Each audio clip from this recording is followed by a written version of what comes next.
welcome back to my film and TV channel. Hope you're all staying safe and well. We've got a series today, a 7-episode series, and we're going up to Australia. Yes, yeah, why not? Why not? Let's have a look at an Aussie coming of age television limited series. There's no plans for a series 2 with this, but I would not be averse to that, in fairness. But we'll talk about it. We're going to have a look at something called Boy Swallows Universe. There's the title for you. Please, if you're new to the channel, push that subscribe button, push the bell notifications, everything film and TV, of course. Great to have you on board. Reviews like this, information, vlogs, previews, quizzes, you name it. I try and do it. A bit of a mix so you can dip in and out and look at different things. And yeah, give us your thoughts on this series or anything to do with film and TV. Doesn't have to be this. It'd be great to hear from you. I will respond accordingly or just give you a little thumbs up if that's all it requires. And if you can please, guys, just press that button. Give me a thumbs up for this. It's just makes an old film and TV watcher very happy. It's only a little thing, takes you a split second to do, and it gives me a nice glow, especially when it's freezing like it is at the moment here in the UK, that's for sure. Right, so an Australian limited series for Netflix, so you can watch this now if you've got Netflix, or you can get access to Netflix. Based on the semi-autobiographical novel of the same name, Boy Swallows Universe, by Trent Dalton. And as I said, 7 episodes by they vary, it's about 40-45 minutes. What's it about? Well, it's a sprawling, that's their words, not mine, a sprawling coming-of-age story about a precocious teen, Eli Bell, surrounded and raised by a motley crew of outlaws and outcasts in a rough suburb of Brisbane, Australia in the 80s. Eli's loyal older brother, Gus, hasn't uttered a word since he was 8, and their stepfather Lyle is a small-time heroin dealer. Also milling about town are Slim, a convicted murderer, and Teddy, an associate of Lyle's with a soft spot for Eli's loving but gullible mother, Frankie. Yeah, so it's a sort of bunch of misfits, this lot, in fairness. This stars Felix Cameron. He's the main one in this, as Eli Bell, aged 13. You've got Zach Burgess as Eli Bell, aged 17. He takes over for the last couple of episodes from Felix Cameron. Auden Ryan as Eli Bell, aged 6. Yes, flashbacks to the what happened for poor old Gus to lose his voice. Lee Tiger Halley plays Gus. August Gus Bell, Eli's brother, and Jake Coburn as August Gus Bell's age 7 version. And obviously the older guys do play themselves in the future as well, because there's not as much of a change in looks, of course, as you'd expect.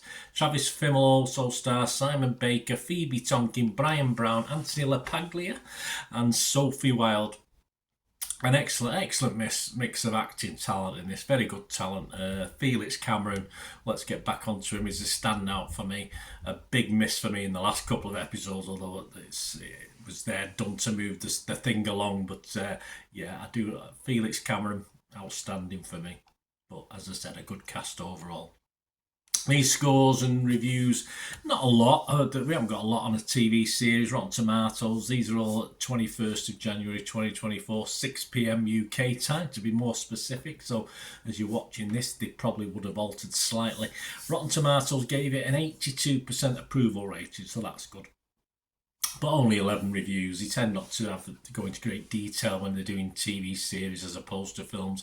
Metacritic, it gets a 68% positivity rating. That's good. Rotten Tomatoes audience gave it an 88% positivity, but again, I have no idea how many people are involved in that figure. Metacritic users, 8.7 out of 10, but that's just 19, so it's not a vast range. And Internet Movie Database, probably the best guide of all the scores we've got today. Over 6,200 scores and reviews, so that's a good selection. Is 8.2 out of 10, so there you go. Fantastic stuff. That's a big score. So there we go. What my little thoughts on this before we go and a sum up.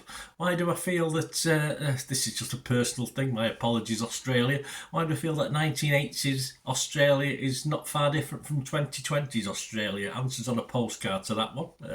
But I get the feeling it's the same play. I get the feel that 1980s is just like watching something now, but perhaps I'm being a little bit unfair. Let me know what you think, guys. Let me know what you think, Australians. Am I being cruel? I'll probably get some abuse now. But what a great little drama, what a great little thriller as well. There's conspiracy elements to it, of course, stuff going on in the background. And as I said, made all the better. The by Felix Cameron, who plays Eli Bell, age 13, for the first 5 episodes of this out of the 7. And he's just a catalyst for a great story that sort of works around him as well. It doesn't always work. There are bits in it that don't work, but for me, it's one of the best Australian offerings I've seen for quite a while. And the older Eli Bell, of course, takes Cameron out of the story, but it's necessary to bring this story to a dark, violent and pretty eerie, scary conclusion some years later. So as I said, there's more to it than just a basic family drama. Great characters.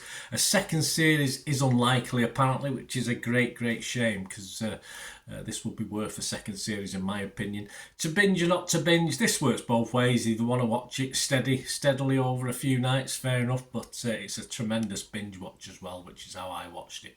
So yes, I would certainly recommend you binge this one. My scores, as you'd expect, are going to be pretty positive. Rotten Tomatoes fresh, Metacritic positive, and my score for this, not quite as high as Internet Movie Database, because as I said, it didn't always work, but there was enough over the, perhaps the 7 episode could have been scrolls into 5 or 6, but yeah, I'm going to give this a 7.5 out of 10, which is pretty high for me. I'm pretty mean, as you know, if you watch my vlogs regular, so I'm going to give this a 7.5 out of 10, and fully recommend you to give it a watch. A little bit different to the norm as well, just enough in it to be a little bit different to what, even though the storyline is not overly different to anything, just the way it's put together. Excellent watch. Watch out for young Mr. Cameron as well. Great little actor. Thanks for watching, guys. Until we meet again, that's one thing, don't I? Please stay safe, everyone. Bye for now.